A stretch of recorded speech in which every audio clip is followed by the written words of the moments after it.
එදා සනුලගේ ජීවිතය සම්පූර්ණයෙන්ම වෙනස් වුණා. ආයුගේ ආදරය ඇගේ හිතේම සිරවෙද්දී සමන්ගේ නිවසෑයට අපායක් වුණා. අද එතැන් සිට සනුලගේ ජීවිතයට මොනවා වෙයිද? නාන කාමරයෙන් එළියට ආපු සනුලි සරල ගවුමක් ඇඳගෙන කණ්ණාඩිය ඉස්සරහ වාඩි වුණා. ඇගේ මූණ තිබුණේ මහන්සියක්. ඊයේ රෑ සෝපාවේ තනියම ගත කළ පැය කිහිපය ඇගේ හිතට තවමත් බර වෙලා තිබුණා. සමන් ඇය දිහා බලන්නෙත් නැතුව කාමරෙන් එළියට ගියා. සනුලිත් හිමින් පහළට බැස්සා. පහළ සාලේ සමන්ගේ අම්මත් තාත්තත් වාඩි වෙලා හිටියා. එන්න සනුලි වාඩි වෙන්න, වික්‍රම් මහත්තයා කරුණාවෙන් කිව්වා. ඒත් සමන්ගේ අම්මා නම් එහෙම කරුණාවක් පෙන්නුවේ නැහැ. අපේ ගෙදර දවල් වෙනකම් නිදාගන්න සිරිතක් නැහැ. මං හිතුවේ උදෙන්ම නැගිටලා වැඩක් පළක් කරයි කියලා. සනුලි බිම බලාගෙන සමා වෙන්න අම්මේ, මීට පස්සේ මං උදෙන්ම නැගිටින්නම් කියලා කිව්වා. තව දෙයක්. තියෙන ප්‍රශ්නේ ගෙදර ඇතුළෙම විසඳ ගන්න ඕනි. පිට අයට කියලා මේ ගෙදර නම කැත කරන්න මං ඉඩ දෙන්නේ නැහැ. ඒ වචනවල අර්ථය සනුලිට හොඳටම තේරුණා. සමන් අම්මගේ පැත්තට වෙලා නිහඬව හිටියා. කුස්සියට ගිය සනුලි දිහා සිරියාවතී අක්කා අනුකම්පාවෙන් බැලුවා. නෝනා තේ එකක් හදලා දෙන්නද? එපා නැන්දේ මං හදා ගන්නම්. කුස්සියේ වැඩ කරද්දී සනුලිට තමන්ගේ ගෙදර මතක් වුණා. එතන නැන්ද සැර වුණත් මාමා ඇයට ආදරෙන් කතා කළා. ආයු නපුරු වුණත් කරදරයක් වුණාම ඇය වෙනුවෙන් හිටියා. ඒත් මේ ගෙදර ඇය සම්පූර්ණයෙන්ම තනි වෙලා. මේ අතරේ උඩ කාමරේ ඉන්න ආයු සනුලගේ අංකය දුරකථනයේ දැකලා මොහොතක් නිහඬව හිටියා. ඇයට කතා කරන්න හිතුණත් අවසානයේ දුරකථනය පසෙකට දැම්මා. තමුස දැන් වෙන පවුලක කෙනෙක් සනුලි. මං මැද්දට පැන්නොත් තමුසෙගේ ජීවිතේ තවත් අවුල් වෙයි. මේ විදිහට දවස් කීපයක් ගෙවුණා. ආයු සනුලි ගැන හොයන එක බලන එක සම්පූර්ණයෙන්ම නැවැත්තුවා. ඇය තමන්ගේ මූණටම ඔයා මගේ අයියා විතරයි කියලා කියපු දවසේ ඉඳන් ඔහු තමන්ගේ හිත තද කරගත්තා. ඒත් සනුලි වෙන කෙනෙක් සමග ජීවත් වෙනවා කියන සිතුවිල්ල ඔහුගේ හිතේ තිබුණු කේන්තිය පවා නිවා දැම්මේ නැහැ. අනිත් පැත්තෙන් සනුලිගේ ජීවිතය දිනෙන් දින නරක අතට හැරුණා. සමන්ගේ අම්මා ගෙදර වැඩවලින් ඇයව තදින් පීඩාවට පත් කළා. උදේ ඉඳන් රෑ වෙනකන් වැඩ කළත් ඇයට හොඳ වචනයක් ලැබුණේ නම් නැහැ. සමන් පවා ඇයව ගණන් ගත්තේ නැහැ. කසාද දවස රාත්‍රියේ සිදු වූ දේ නිසා ඔහුගේ හිතේ තිබුණු ලැජ්ජාව හා හීනමානය වසා ගන්න ඔහු සනුලිට තවත් රළු වුණා. ඒත් එක් රෑක සනුලි තේ එකක් අරගෙන කාමරයට ආවා. සමන් තේ එක බීලා එකපාරටම කෝප්පය මේසේ උඩින් තිබ්බා. මොකද්ද මේ සීනි නෑනේ. තමුසෙට හරියට තේ එකක්වත් හදාගන්න බැරිද? අම්මා කිව්වා ඔයාට සීනි අඩුවෙන් දෙන්න කියලා. මගේ අම්මා කිව්ව පළියට තමුසෙ මට ඕන විදිහට තේ හදන්න දන්නේ නැද්ද? සමන් සනුලිගේ අතින් තදින් අල්ලා ගත්තා. තමුසෙ දුවන්න මේක තමුසෙගේ ගෙදර කියලා. මෙහෙ ඉන්න ඕන මට ඕන විදිහට. සනුලිගේ ඇස් වලින් කඳුළු කඩාගෙන වැටුණා. දවස් ගෙවෙද්දී ඒ තත්ත්වය තවත් වැඩි වුණා. සමන් ඇයව ගණන් නොගත්තත් ඇයට ලං වෙන්න ඔහුගේ හිතේ ආශාවක් තිබුණා. ඒත් පළමු රාත්‍රියේ සිදු වූ දේ සහ තමන්ගේ නොහැකියාව සනුලි දැනගෙන නැති කියන බය නිසා ඔහු පස්සට වුණා. තමන්ගේ ලැජ්ජාව වසා ගන්න ඔහු කලේ සනුලිට කෑ ගහන එකයි ඇයව පහත් කරන එකයි විතරයි. තමුස මන් දිහා හොම්බලන්නේ මොකටද? මට තමුසෙන් වැඩක් නැහැ. සනුලිට ඔහුගේ හැසිරීම තේරුම් ගන්න බැරි වුණා. ඒත් ඔහු ඇගෙන් ඈත් වෙලා ඉන්න එක ගැන ඇය ඇතුලෙන් සතුටු වුණා. ඒ අතර සමන්ගේ අම්මත් ඇයට මානසිකව වද දුන්නා. ගෑණියෙක් වුණාම තමන්ගේ මිනිහව සතුටෙන් තියන්න තේරෙන්න ඕනේ. සමන් ඔෆිස් යන්නෙත් මූණ නරක් කරගෙන. තමුසෙ මොනවද කාමරය ඇතුලේ කරන්නේ? සනුලි කිසිම උත්තරයක් දුන්නේ නැහැ. ඇයට තමන්ගේ මාමගේ කටහඬවත් අහන්න ඕන වුණා. ඒත් සමන්ගේ ගෙදරින් ඇයට නිදහසේ ගෙදරට කතා කරන්නවත් ඉඩක් ලබා දුන්නේ නැහැ. ඒ අතර ආයු තමන්ගේ ජීවිතය සම්පූර්ණයෙන්ම වෙනස් කරන්න තීරණය කළා. රටේ ඉඳන් ගෙනාපු සල්ලි තමන්ගේ ප්ලෑන් එක්ක කොළඹ තමන්ගේම බිස්නස් එකක් පටන් ගත්තා. කාලයත් එක්ක ඔහුගේ පෙනුම, පෞරුෂය, ජීවිතය සම්පූර්ණයෙන්ම වෙනස් වුණා. දවසක් එයාගේ යාළුවා රොෂාන් ඔෆිස් එකට ඇවිත් කිව්වා ආයු අපේ ප්‍රොජෙක්ට් එකේ ලෝන් එක චෙක් කරන්න බැංකුවෙන් ඔෆිසර් කෙනෙක් එවනවා කිව්වා. නම සමන් වික්‍රමසිංහ. ආයු මොහොතකට නිහඬ වුණා.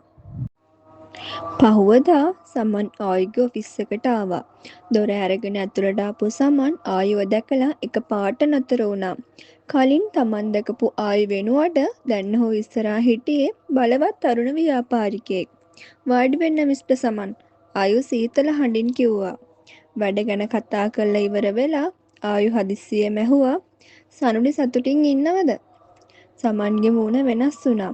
ඒක මගේ ප්‍රයිවට් දෙයක්. ඔයා ඔයාගේ බිස්නස් වැඩ බලාගත්තොත් හොඳයි.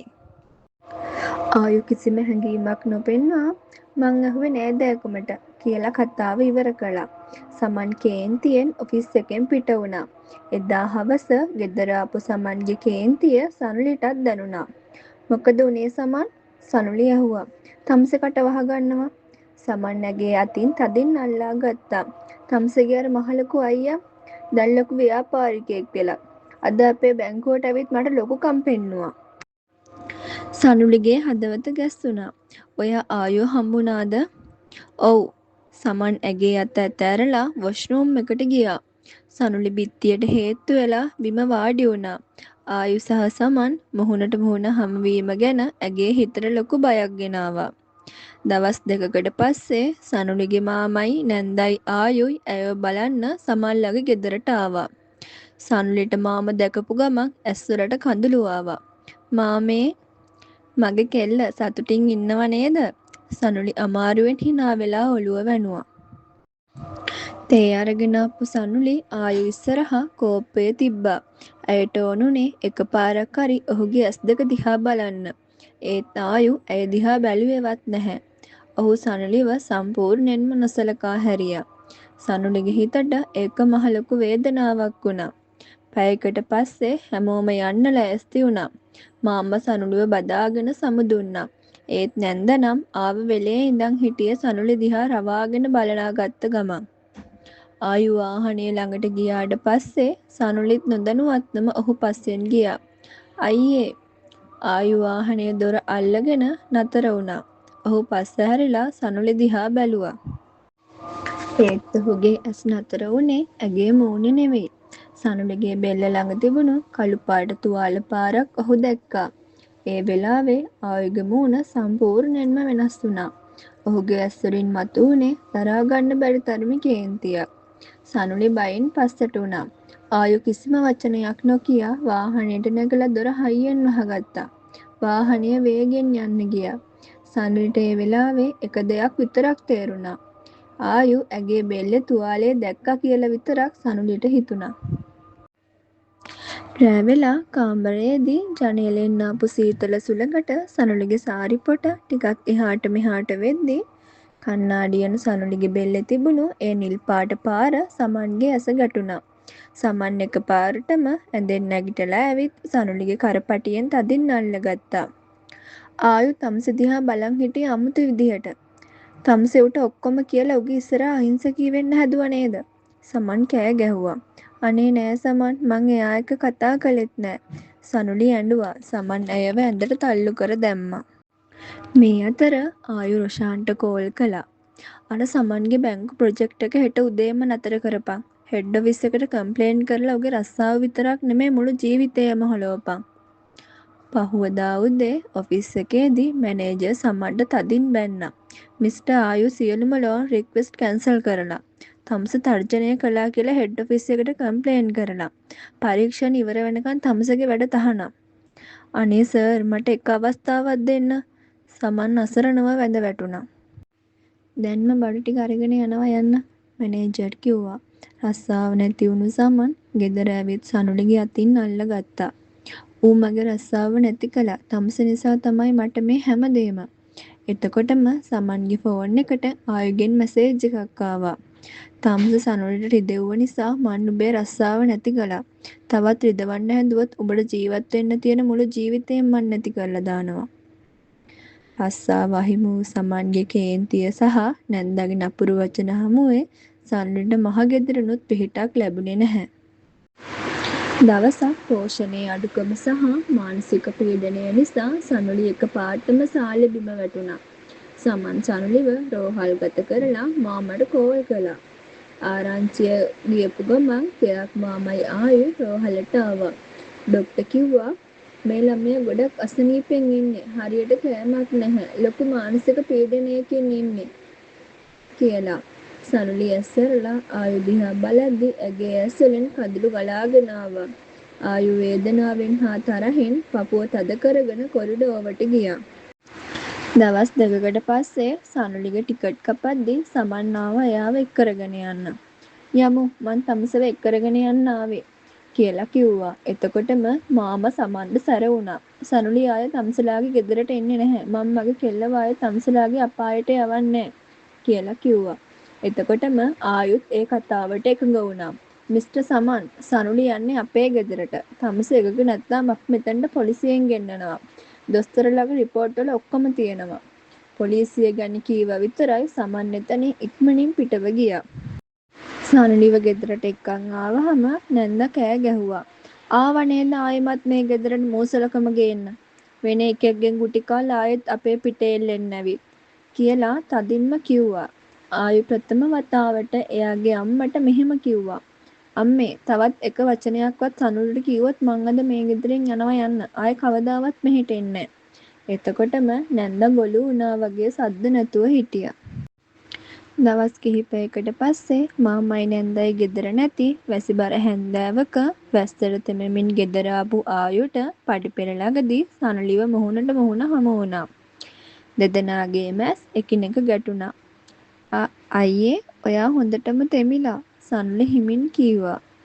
ආයු නිහඬවම සනුලි ළඟට ලන් වුණා.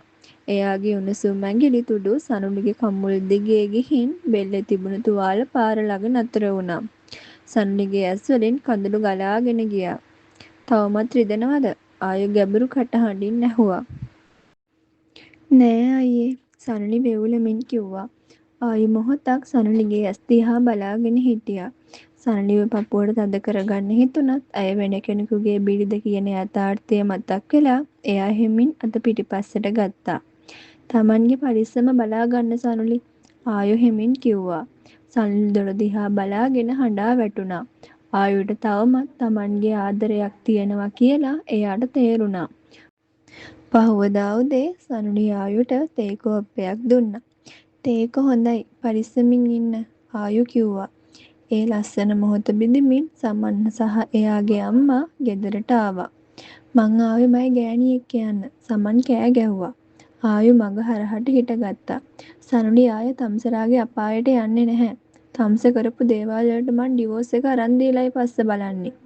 එතකොටම පිටතට ගිහින් හිටපු මාමයි නැන්දයි ගෙදරට ආවා.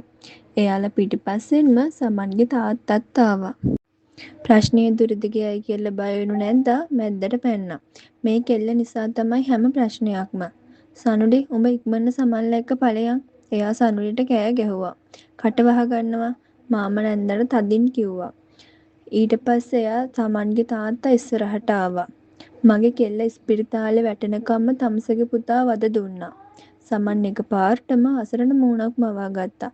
අනේ මට සමා වෙන්න මාමේ. මං සනුලිව හොඳින් බලා ගන්නම්. තමුස බොරු අහිංසකකම පෙන්නන්න එන්න එපා. ආයු මැදට ඇවිත් කිව්වා. සාක්ෂි ඔක්කොම තියෙනවා. තවත් කෑ ගැහුවොත් මං හෙටම කෝට් එකකට යනවා. පවුල නම විනාශ වෙනවට බයේ සමන්ගේ තාත්තා සමන්වයි අම්මයි එක්කරන් පිටව ගියා. දැන් අඬන්න එපා සනුලි. මං ඉන්නකල් උන්ට අත තියන්න දෙන්නේ නෑ. ආයු සනුලිට සහනයක් දුන්නා. නමුත් ලැජ්ජාවෙන් ගෙදර ආපු සමන්ලා ගෙදර දේපර ලබා ගැනීමේ අරමුණින් අලුත් කුමන්ත්‍රණයක් පටන් ගත්තා. සමන්ගේ අම්මා සුමන නැන්දට කෝල් කරලා බොරු කිව්වා. කේන්තියෙන් කුස්සියට ආපු නැන්දා සනුලිට කිව්වා ආයු උඹව මේ ගෙදර තියන්න ඉන්නේ පලි ගන්න. උඹ සමන් එක්ක හිටපු හැටි මතක් වෙද්දි එයාට උඹව අප්පිරියයි කියලා. ඒ වචන වලින් සනුලිගේ හිත සම්පූර්ණයෙන්ම බිඳුණා. ඊට පස්සේ කාමරයට ආපු ආයු දකිද්දී සනුලි බයෙන් පස්සට වුණා. ඔයාට මාව අප්පිරියයි නම් අනේ මාව මේ ගෙදරින් යවන්න අයියේ. සනුලි තමන්ගේ ආදරේ වැඩිදියට තේරුම් ගත්තා සිතූ ආයු කේන්තියෙන් කෑ ගැහුවා. තමුසට මෙහෙ ඉන්න බැරි නම් ඕන එකක් කරගන්නවා. හිතේ ලොකු වේදනාවකින් සනුලි ගෙදරින් අයින් වෙලා ගමේ තිබුණු එයාගේ පරණ ගෙදරට ගියා. අයියේ මං ආවේ ඔයාගේ ජීවිතෙන් නිදහස් කරන්න. සනලි පාලු ගෙදර තනියම ඇඬුවා. මේ අතරේ සනලි ගෙදර නෑ කියලා දැනගත්ත ආයු එයා අහපව සමන් ළඟට ගියා කියලා වැරදිවට තේරුම් ගත්තා. ආයුගේ වේගවත් ගමන කොහෙන් කෙළවර වෙයිද? සමන්ගේ කපට සැලසුම් සාර්ථක වෙයිද? නැත්නම් සනලිගේ සැබෑ ආදරය සහ පරිත්‍යාගය ආයුට තේරුම් යයිද? ආයු සමන්ගේ ගෙදරට ගිහින් මොනවා කරයිද? ගමේ පාලු ගෙදර තනි වුණ සනලිට මොනවා වෙයිද? අවසානයේදී මේ ආදර කතාවේ ඉරණම මොකක්ද? කතාවේ තීරණාත්මක සහ සංවේදී අවසාන කොටසින් අපි හමු වෙමු. මේ හැම ප්‍රශ්නකටම උත්තරය ඊළඟ කොටසින්. හැදී සිටින්න අපිත් සමග.